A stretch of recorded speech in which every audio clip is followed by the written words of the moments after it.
Assalamualaikum warahmatullahi wabarakatuh. Perkenalkan, nama saya Agus Riyadi, mahasiswa pasca sarjana Prodi Master Pedagogi Universitas Pancasakti Tegal tahun 2022. Izinkanlah pada kesempatan ini saya akan memaparkan artikel yang berjudul Pengaruh Model Pembelajaran Mind Mapping pada Mapel IPA terhadap hasil belajar siswa.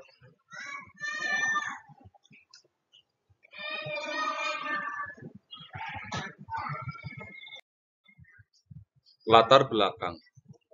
Latar belakang dari artikel yang saya buat yang pertama adalah pembelajaran kooperatif. Saya ulangi lagi, pembelajaran kooperatif dirancang untuk membantu siswa menyelesaikan masalah. Kemudian yang kedua, IPA bukan hanya merupakan penguasaan kumpulan pengetahuan yang berupa fakta-fakta, konsep-konsep, atau prinsip-prinsip saja, tetapi juga merupakan suatu proses penemuan dan pembentukan sikap ilmiah. Hal ini dikatakan oleh Tirsinawati. Yang ketiga, mind mapping berusaha membantu dalam kemampuan berpikir dengan kemampuan otaknya. Rumusan masalah pada artikel ini yang pertama adalah apakah model pembelajaran mind mapping dapat meningkatkan hasil belajar IPA? Kemudian, apakah model pembelajaran mind mapping ini dapat meningkatkan aktivitas belajar IPA? Tujuan dari pembahasan ini yang pertama adalah mengetahui pentingnya penggunaan model pembelajaran mind mapping pada mata pelajaran IPA terhadap belajar siswa. Yang kedua adalah untuk mengetahui seberapa pentingnya penggunaan model pembelajaran mind mapping pada mapel IPA terhadap aktivitas belajar siswa.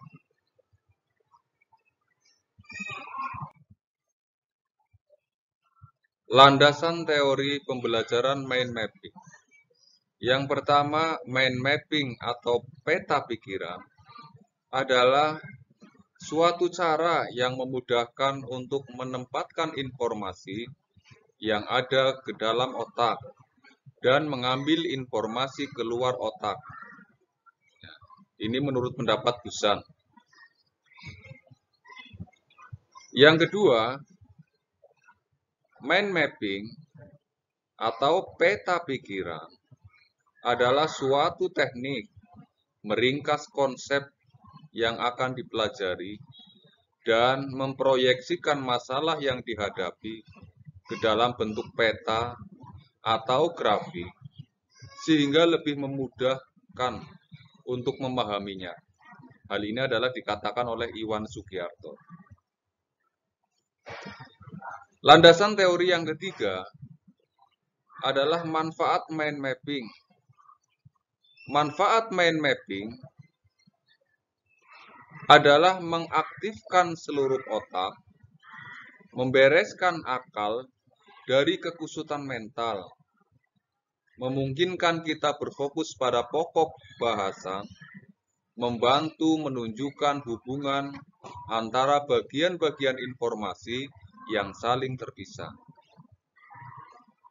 memberi gambaran yang jelas pada keseluruhan dan perincian, serta membandingkannya. Ini juga menurut pendapat Tony Busan.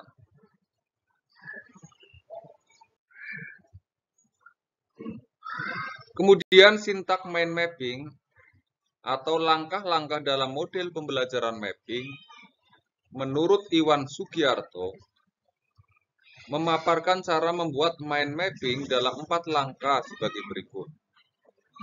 Yang pertama, menyiapkan alat yang dibutuhkan, yaitu berupa kertas. Bisa menggunakan ukuran kertas A3 A4 atau folio, kemudian pensil warna, spidol, stabilo. Nah, pensil-pensil warna ini adalah untuk memperindah peta pikiran atau mind mapping sehingga akan tampak lebih indah. Kemudian yang kedua, meletakkan kertas pada posisi landscape dan mulailah membuat mind mapping dengan membuat gambar di tengah sebagai topik materi dan berilah warna 3-4 warna untuk dikombinasikan. Yang ketiga, membuat cabang utama yang panjangnya sesuai dengan panjang kata di atasnya. Kata-kata pada cabang utama ditulis lebih besar daripada kata-kata di percabangan selanjutnya. Yang keempat, membuat cabang yang lebih tipis yang merupakan subtopik dan tambahkan kata, gambar ataupun simbol sesuai dengan subtopik. Cabang dibuat sampai materi yang ada habis.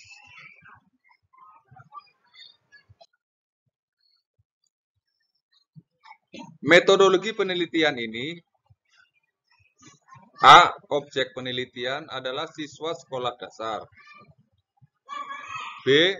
Jenis penelitian adalah kuantitatif. C. Sumber referensi adalah buku teori-teori pembelajaran.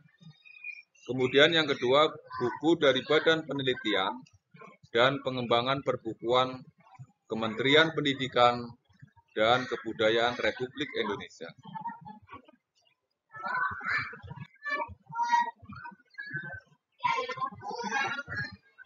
Kelebihan model mind mapping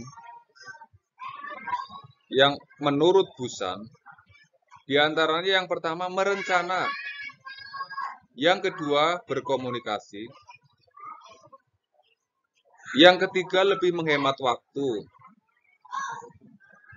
yang keempat menyelesaikan masalah, yang kelima memusatkan perhatian. Karena semua siswa dituntut untuk aktif membuat bagan-bagan atau peta pikiran sesuai dengan sintak mind mapping. Kemudian yang keenam adalah menyusun dan menjelaskan pikiran-pikiran. Jadi setelah membuat membuat pokok atau materi inti, akan dibuat cabang-cabang utama, kemudian akan dijabarkan lagi menjadi cabang-cabang berikutnya. Kemudian yang ketujuh, mengingat dengan lebih baik, ya, karena hanya menuliskan kata-kata kunci sehingga siswa tidak terlalu rumit untuk menghafal. Jadi hanya mengingat pada bagian-bagian ini saja. Belajar lebih cepat dan efisien. Kemudian yang kesembilan adalah melihat gambar keseluruhan. Jadi dengan melihat gambar keseluruhan saja sudah bisa menjelaskan materi sesuai dengan peta pikiran.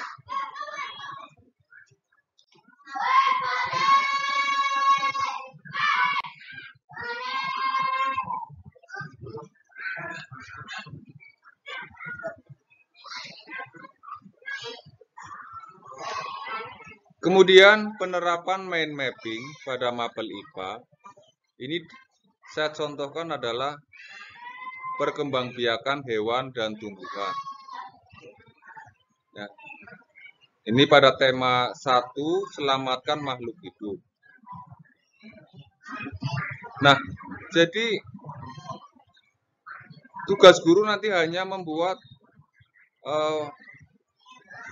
materi atau pokok bahasan selamatkan makhluk hidup, kemudian membuat cabang utama berupa hewan dan tumbuhan. Berikutnya nanti siswa akan membuat cabang-cabang berikutnya Dari mulai perkembangbiakan hewan dan tumbuhan. Seperti itu sampai materinya habis.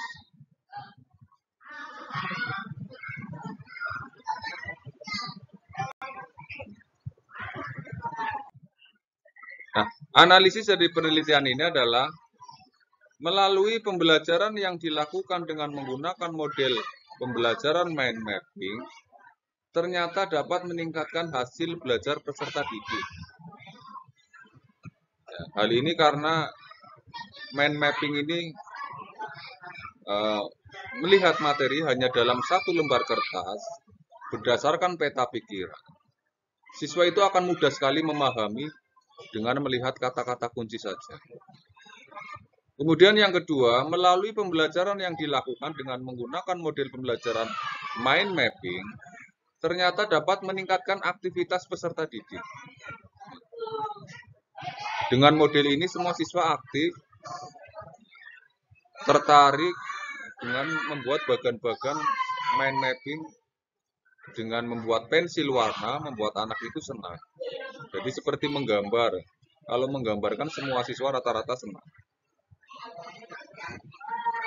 Kemudian yang ketiga adalah mind mapping akan mengaktifkan seluruh otak. Nah, jadi otak ini akan aktif ya, berpikir, membuat cabang-cabang berikutnya dari mind mapping. Nah, kemudian membereskan akal dan kekusutan mental. Memungkinkan kita berfokus pada pokok bahasan, membantu menunjukkan hubungan antara bagian-bagian informasi yang saling terpisah. Kesimpulan dan saran dari artikel ini, yang pertama simpulan. Dengan menggunakan model pembelajaran mind mapping dapat meningkatkan hasil belajar. Dengan menggunakan model pembelajaran mind mapping dapat meningkatkan aktivitas belajar. Saran yang ingin penulis sampaikan dalam artikel ini, yaitu guru harus mempersiapkan rencana pembelajaran dengan lebih baik untuk menunjang efektivitas proses pembelajaran. Selain itu, guru hendaknya dapat menerapkan model mind mapping menggunakan media pembelajaran yang mampu memikat dan menarik perhatian siswa, misalnya video pembelajaran, karena penambahan media terbukti dapat meningkatkan motivasi, keterampilan bertanya, dan hasil belajar siswa pada materi. Nah, daftar pustaka dari landasan teori yang saya kemukakan di atas, pertama adalah Busan, ya, Tony Busan, tahun 2007. Judul bukunya adalah Buku Pintar Mind Mapping, Jakarta, diterbitkan oleh PT Gramedia Pustaka Utama. Yang kedua adalah Iwan Sugiarto, tahun 2004. Judul bukunya adalah Mengoptimalkan Daya Kerja Otak dengan Berpikir Holistik dan Kreatif. Ya, Jakarta, diterbitkan oleh PT Gramedia Pustaka Utama. Demikian yang bisa saya paparkan. Mudah-mudahan artikel ini bermanfaat. Dan saya sebagai penulis mengharapkan kritik dan saran yang bersifat membangun demi kemajuan pada penulisan artikel-artikel berikutnya. Terima kasih. Saya akhiri, wassalamualaikum warahmatullahi wabarakatuh.